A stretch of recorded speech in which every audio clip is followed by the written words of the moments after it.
5 of the factories had been gutted in an attack several months ago by the humanist movement, those members of the human population who were dissatisfied with their lack of rights.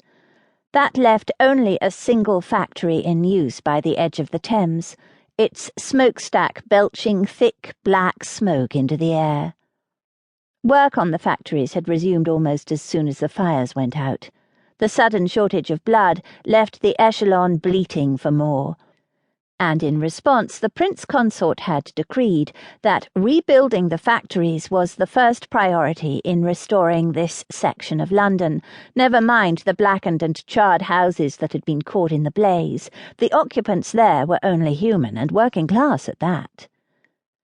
Garrett closed the black lacquered door to the steam carriage as he stepped down. Perry had swept her driving goggles up on top of her head, the glossy black strands of her hair tumbling in disarray. Cursing under her breath, she pulled the lever that shut off the oxygen valve to the boilers and waited for the steam carriage to hiss itself into a whispered death. Little half-moons of soot stained her cheeks, a sight that almost brought a smile to his face.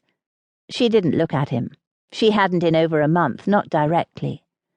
As though looking at him meant she too would have to confront what had happened at the opera, the turning point in both their lives. A sudden, reckless frustration swept through him. "Here," he said, stepping forward and offering her his arm to help her down. "You've never helped me down before," Perry said with a sudden scowl. "I know you're struggling to reconcile the fact that I'm actually female, but that doesn't suddenly make me useless. Just because I wore a dress, it doesn't change anything." Swinging her legs off the driver's seat, she slid down into the spare few inches between his body and the carriage. For a moment, Garrett was tempted to step back, give her space. Instead, he stilled. Perry realized that too late, freezing in place as she brushed her gloves off against her tight leather breeches. Slowly she lifted her head, gaslight catching the gleaming grey of her eyes.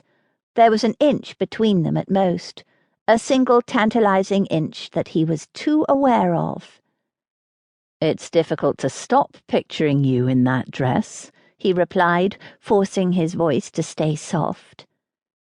He could almost feel the heat of the hunger swimming through his eyes, threatening to drop him over the edge, considering how much of you it flaunted. "You can't help yourself, can you? I never should have worn the dratted thing." Reaching up, his gloved fingers swept at the sooty rings her goggles had left on her cheeks. The motion soothed some part of him. Maybe this was what he needed, something to ground him. "I said that you could never pass as a female, and you wanted to throw my words back in my face. You succeeded. Admirably." Twirling at the bottom of the stairs, the red skirts sweeping around her and the thick, luscious curls of her wig trailing over her shoulder as she shot him such a direct look he could hardly breathe all of a sudden. "Well?" she'd challenged. That moment it all changed.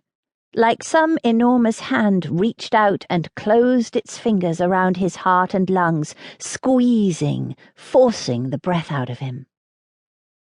Garrett didn't know how to react now. Perry had recovered flawlessly, resuming her aloof, taciturn persona as though nothing remotely unusual had occurred that night. Gone were the practiced flirtation, the smiles that lit her from within. But he couldn't forget them.